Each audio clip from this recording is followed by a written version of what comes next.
Hey everyone, welcome back to the Justice for Aaron Brady campaign. We're going to have another very brief look at another clip from the Crime World podcast with Nicola Tallant and Neil Donald. Just have a quick listen to it and then we'll just say a few words about what these two professional journalists are saying here.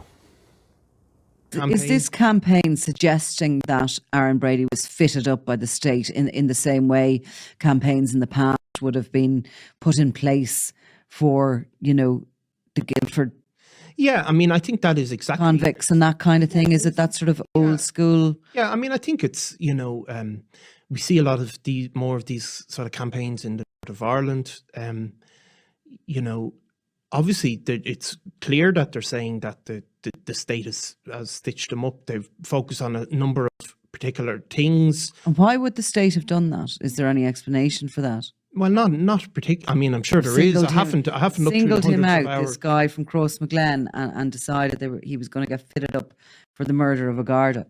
Well, I don't know. And I suppose there's, look, in certain parts of Crossmaglen, there's been a history of, to an extent.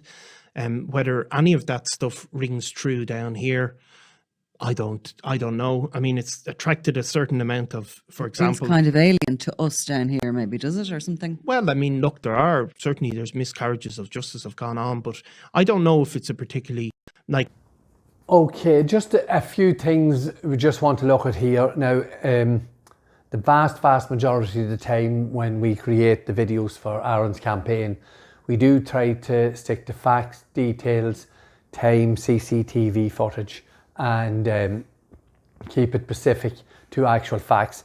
But the reason I wanted to show this little clip, and there's a number of other bits and incidents in the duration of the podcast that have a similar sort of tone to them. So what I want to show is that the obvious target here for this podcast is to belittle the Justice for Aaron Brady campaign, and just run through a few things that were said in that very brief clip there. Is this trying to say that Aaron Brady was stitched up? Nicola Tallant says.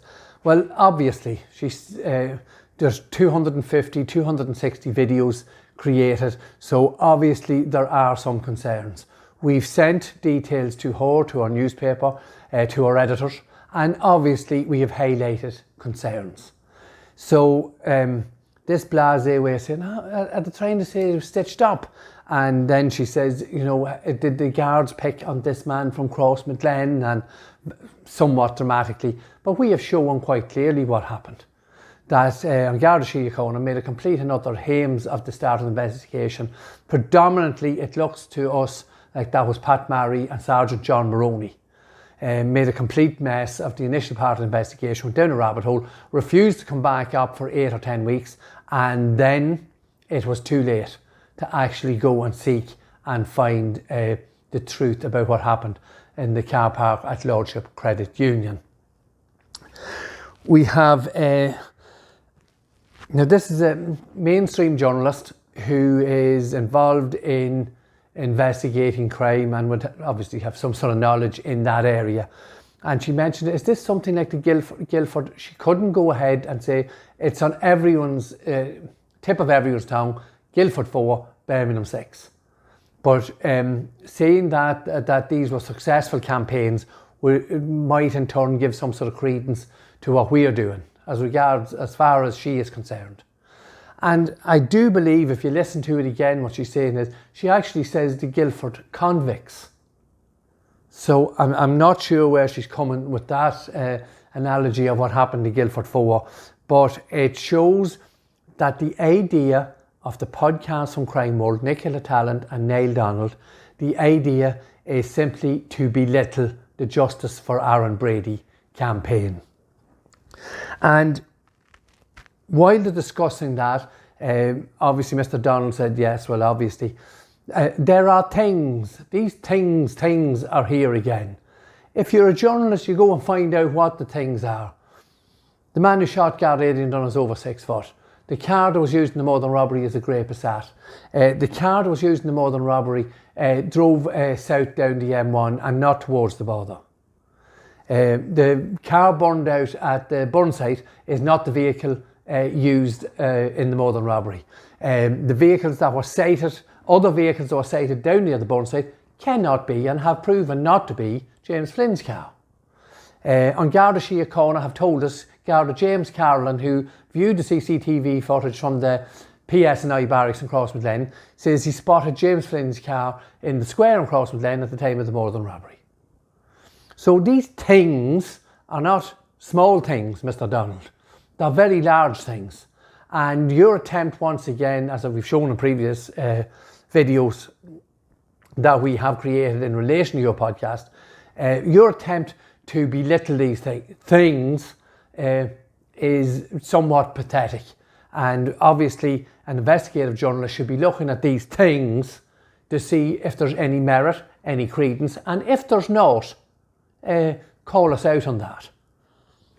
And then we see where they try to say that, oh yeah, well, these things only happen in the north, these sort of campaigns or whatever. And then Nicola Tallant says, yeah, it's alien to us down here. They're speaking about miscarriages of justice. Now, I'm not sure in recent times if Nicola Tallant has ever heard of Maurice McCabe, has heard of John Wilson, has been anyway aware of the McBrearty family and what they went through in Donegal. And there are numerous other cases that we could go into. But I'll just very briefly highlight that Nicola Tallant could actually say that this is totally alien down here, that there is nothing wrong with our judicial system, there is nothing wrong with any of the work of Garda Síochána, which I think most people know to some extent. There have been grievous miscarriages of justice and grievous misconduct by numerous amounts of Garda Síochána.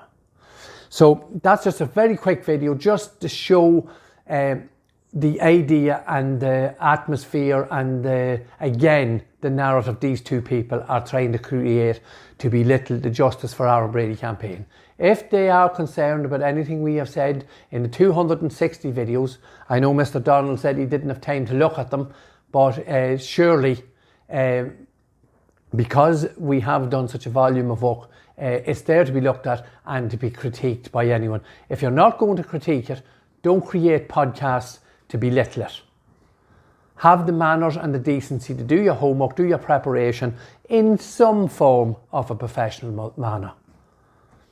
Otherwise, forget about it, because what you've done here is, I'll repeat once again, I've used this word several times in these videos, pathetic. So we just, unfortunately, we do have one or two more videos to do to highlight some of the information in this podcast and some of what was said. As I say, it does give us the opportunity to highlight questions and some ideas and the way the mainstream media have portrayed the Justice for Aaron Brady campaign and indeed the murder and robbery itself. So we just have a couple more videos to come to do that. So thank you once again for watching. Please continue to like, comment and share. Very, very, very important. And for our algorithms, you do know Aaron's campaign is being attacked.